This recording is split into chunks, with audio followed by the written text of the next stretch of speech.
राजस्थान के शेखावाटी के सीकर जिले में स्थित है परमधाम खाटू। यहाँ विराजित हैं खाटू श्याम जी। खाटू का श्याम मंदिर बहुत ही प्राचीन है। यहाँ पर प्रतिवर्ष फाल्गुन माह शुक्ल षष्ठी से बारस तक यह मेला लगता है। श्याम बाबा की महिमा का बखान करने वाले भक्त राजस्थान या भारत में ही नहीं बल्कि दुनिया के कोने कोने में मौजूद हैं। आओ जानते हैं कि कौन है बाबा खाटू श्याम जी, क्या है उनकी कहानी। खाटू श्याम जी भगवान श्री कृष्ण के कलयुगी अवतार हैं। महाभारत के भीम के पुत्र घटोत्कच और घटोत्कच के पुत्र बर्बरिक थे। बर्बरिक को ही बाबा खाटू श्याम कहते हैं। इनकी माता का नाम हिडिंबा है। खाटू श्याम की कहानी, बर्बरिक दुनिया का सर्वश्रेष्ठ धनुर्धर थे। बर्बरिक के लिए 3 बाण ही काफी थे, जिसके बल पर वे कौरवों और पांडवों की पूरी सेना को समाप्त कर सकते थे। युद्ध के मैदान में भीम पौत्र बर्बरीक दोनों खेमों के मध्य बिंदु एक पीपल के वृक्ष के नीचे खड़े हो गए और यह घोषणा कर डाली कि मैं उस पक्ष की तरफ से लड़ूंगा जो हार रहा होगा। बर्बरीक की इस घोषणा से कृष्ण चिंतित हो गए। भीम के पौत्र बर्बरीक के समक्ष जब अर्जुन तथा भगवान श्री कृष्ण उसकी वीरता का चमत्कार देखने के लिए उपस्थित हुए, तब बर्बरीक ने अपनी वीरता का छोटा सा नमूना मात्र ही दिखाया। कृष्ण ने कहा कि यह जो वृक्ष है, इसके सारे पत्तों को एक ही तीर से छेद दो तो मैं मान जाऊंगा। बर्बरीक ने आज्ञा लेकर तीर को वृक्ष की ओर छोड़ दिया। जब तीर एक एक कर सारे पत्तों को छेदता जा रहा था, उसी दौरान एक पत्ता टूटकर नीचे गिर पड़ा। कृष्ण ने उस पत्ते पर यह सोचकर पैर रखकर उसे छुपा लिया कि यह छेद होने से बच जाएगा, लेकिन सभी पत्तों को छेदता हुआ वह तीर कृष्ण के पैरों के पास आकर रुक गया।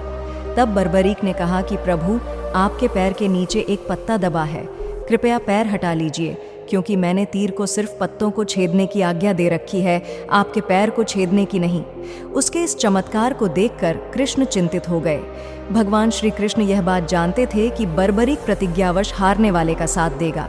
यदि कौरव हारते हुए नजर आए तो फिर पांडवों के लिए संकट खड़ा हो जाएगा, और यदि जब पांडव बर्बरीक के सामने हारते नजर आए तो फिर वह पांडवों का साथ देगा। इस तरह वह दोनों ओर की सेना को एक ही तीर से खत्म कर देगा।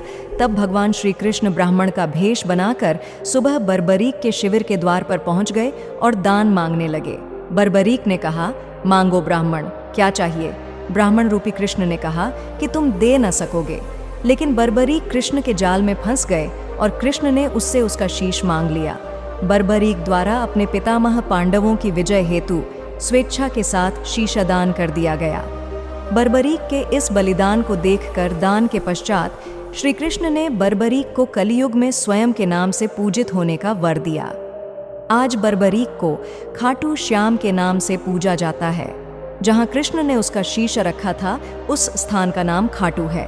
अनजाने रहस्य 1. खाटू श्याम अर्थात मां सैव्यम पराजित, अर्थात जो हारे हुए और निराश लोगों को संबल प्रदान करता है। 2. खाटू श्याम बाबा दुनिया के सर्वश्रेष्ठ धनुर्धर हैं, उनसे बड़े सिर्फ श्री राम ही माने गए हैं। 3. खाटू श्याम जी का जन्मोत्सव हर साल कार्तिक शुक्ल पक्ष की देवउठनी एकादशी को बड़ी धूमधाम से मनाया जाता है। 4. खाटू का श्याम मंदिर बहुत ही प्राचीन है, लेकिन वर्तमान मंदिर की आधारशिला सन 1720 में रखी गई थी। इतिहासकार पंडित झाबरमल्ल शर्मा के मुताबिक सन 1669 में औरंगजेब की सेना ने इस मंदिर को नष्ट कर दिया था।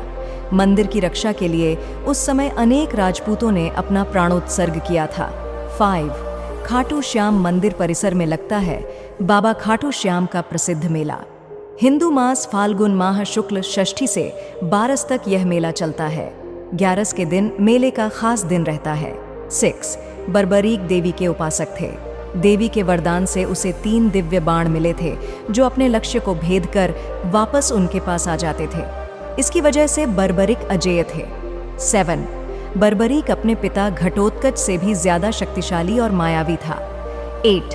कहते हैं कि जब बर्बरीक से श्री कृष्ण ने शीश मांगा तो बर्बरीक ने रात भर भजन किया और फाल्गुन शुक्ल द्वादशी को स्नान करके पूजा की और अपने हाथ से अपना शीश काटकर श्री कृष्ण को दान कर दिया। 9. शीश दान से पहले बर्बरीक ने महाभारत का युद्ध देखने की इच्छा जताई। तब श्री कृष्ण ने उनके शीश को एक ऊंचे स्थान पर स्थापित करके उन्हें अवलोकन की दृष्टि प्रदान की। 10. युद्ध समाप्ति के बाद जब पांडव विजय श्री का श्रेय देने के लिए वाद विवाद कर रहे थे, तब श्री कृष्ण कहा कि इसका निर्णय तो बर्बरिक का शीश ही कर सकता है। तब बर्बरिक ने कहा कि युद्ध में दोनों ओर श्री कृष्ण का ही सुदर्शन चल रहा था और द्रौपदी महाकाली बन रक्तपान कर रही थी। 11 स्वप्न दर्शनोपरांत बाबा श्याम खाटू धाम में स्थित श्याम कुंड से प्रकट हुए थे और श्री कृष्ण शालिग्राम के रूप में मंदिर में दर्शन देते हैं। उम्मीद करते हैं आपको हमारी पौराणिक कथा पसंद आई होगी। आप हमें ऐसा ही प्यार देते रहे और चैनल को लाइक और सब्सक्राइब करें और दोस्तों को शेयर करें। धन्यवाद।